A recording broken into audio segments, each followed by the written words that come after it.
गुंड निलेश घायवळवरून रोहित पवार यांनी राम शिंदे यांच्यावर आरोप केले होते।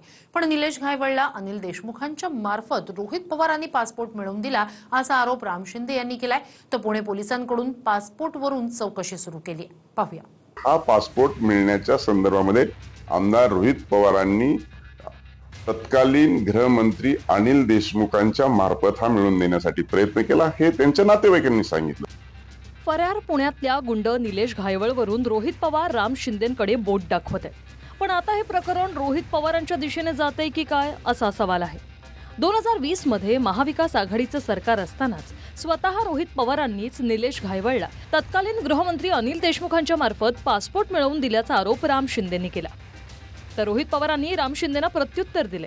पासपोर्ट हा 2020 साली मिळालेला आहे आणि त्यांच्या नातेवाईकांनी सांगितलं, निलेश घायवळांच्या नातेवाईकांनी सांगितलं की हा पासपोर्ट मिळण्याच्या संदर्भामध्ये आमदार रोहित पवारांनी तत्कालीन गृहमंत्री अनिल देशमुखांच्या मार्फत हा मिळवून देण्यासाठी प्रयत्न केला, हे त्यांच्या नातेवाईकांनी सांगितलं। दररोज काही ना काही उकरून काढायचं, जसं काही जग सगळं येडं आहे, मी सगळ्यात शेण आहे, अशा प्रकारचं हे खोटं बोलण्याचा त्यांचा प्रयत्न आहे। पासपोर्ट राज्य सरकार नाही तर केंद्र सरकार देत असतं। एवढी साधी गोष्ट आपणास कळत नसेल तर हे दुर्दैव म्हणावं लागेल। घायवळ देशाबाहेर आहे, आपणही मागील काही दिवस देशाबाहेर होतात, म्हणून कदाचित अहिल्यानगरच्या एसपी साहेबांनी दिलेलं स्पष्टीकरण आपण पाहिलं नसावं। ते आपण नक्की बघा। पासपोर्ट 2020 साली मिळाला तेव्हा केंद्रात भाजपचं सरकार होतं, याचा विसर पडला का? गेल्या आठवड्यात मुख्यमंत्री फडणवीसांनीही अहिल्यानगरमधल्या तेव्हा नेत्यांच्या दबावामुळे पोलिसांनी घायवळला क्लीन चिट दिलं आणि पासपोर्ट मिळवून दिल्याचं फडणवीस म्हणाले।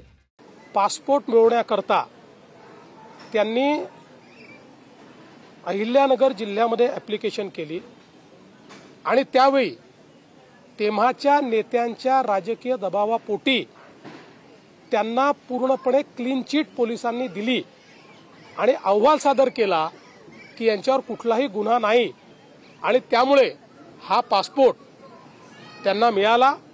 आणि आता राम शिंदेंनी थेट रोहित पवारांचंच नाव घेतलं। तर दुसरीकडे पुणे पोलिसांनी घायवळच्या पासपोर्ट प्रकरणावरून चौकशी सुरू केली। गुंड निलेश घायवळ पासपोर्ट प्रकरणी अहिल्यानगरच्या पोलिसांची चौकशी होणार। तत्कालीन पोलीस निरीक्षकासह दोघांना पुणे पोलिसांकडून नोटीस जारी करण्यात आली। खोटी कागदपत्र आणि गुन्हे लपवून निलेश घायवळनं अहिल्यानगरमधून पासपोर्ट मिळवला। तर अहिल्यानगरच्या एसपींचं म्हणणं आहे की घायवळनं दिलेल्या पत्त्यावर कोणीही आढळलेलं नाही, त्यामुळे व्हेरिफिकेशनमध्ये प्रतिकूल शेरा दिलाय। 23/12/2019ला अहिल्यानगर जिल्हा पोलीस दलाकडे पासपोर्ट ऑफिसकडनं निलेश घायवळ यांचे प्रकरण आलेलं होता व्हेरिफिकेशनसाठी आणि त्यांनी जो पत्ता दिलेला होता तो कोतवाली पोलीस ठाण्या हद्दीतला होता।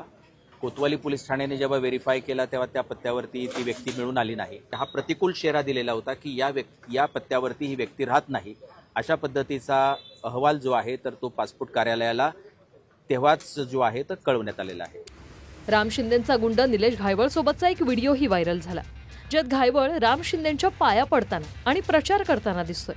मात्र आपला आणि घायवळचा संबंध नाही। तसंच उलट घायवळवर फडणवीस गृहमंत्री असताना मकोका लावला, पण त्याला मकोकातून बाहेर काढण्यासाठी रोहित पवारांनीच मदत केल्याचा आरोप राम शिंदेंनी केलाय। माझे आणि त्यांचे दूरवर संबंध नाहीयेत, त्यामुळे मी गृहराज्यमंत्री असताना, देवेंद्र फडणवीस गृहमंत्री आणि मुख्यमंत्री असताना त्यांच्यावरती मोका लावला आणि त्या मोक्यातून सोडवण्यासाठी रोहित पवारांनी मदत केली, हे मी सांगत नाही, त्यांच्या नातेवाईकांनी आता सांगितलंय आणि त्याच्यामुळे त्यांचे माझे संबंध असण्याचं कारणच नाही। त्यांचे जो बरोबर जे लोक फिरतायत, फोटो आहेत, त्यांच्याबरोबर सगळे क्रिमिनल लोकच फिरतायत, त्याचं सुद्धा कधीतरी पोस्टमॉर्टम होईल, त्याच्यावर कधीतरी कारवाई होईल आणि करावं लागेल।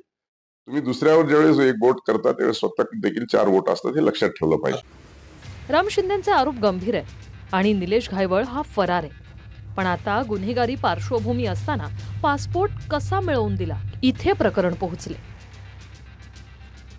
अहिल्यानगरहून श्रीराम क्षीरसागरसह प्रदीप कापसे, TV9 मराठी, पुणे।